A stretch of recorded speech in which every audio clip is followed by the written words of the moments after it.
The future is uncertain, the future of humanity, and the future of something that has put humanity at risk. China's wet markets, are they back? Every report indicates they are, yet China says they're not. Nobody is convinced. From the United States to Australia, there are renewed calls for the closure of these wet markets, markets that have a history of being incubators of human diseases. But the body tasked with controlling human diseases says they are a source of livelihood.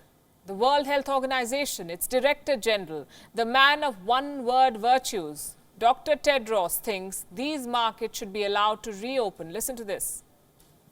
Wet markets, as you know, are an important source of affordable food and livelihood for millions of people all over the world.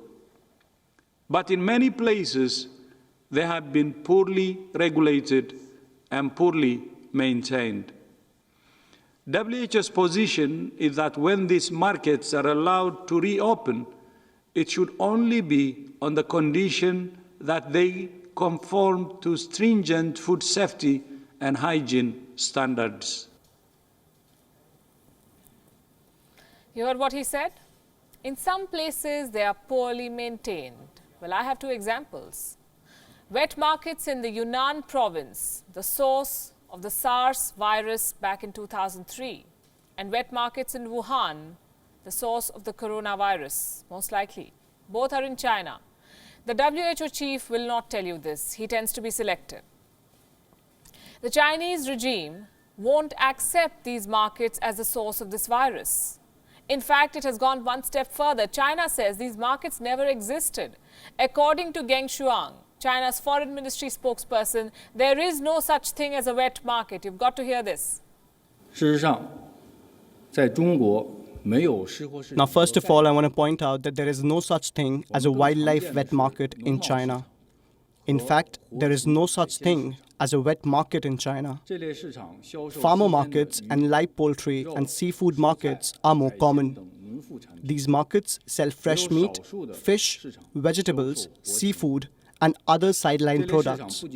There are only a few markets that sell live animals.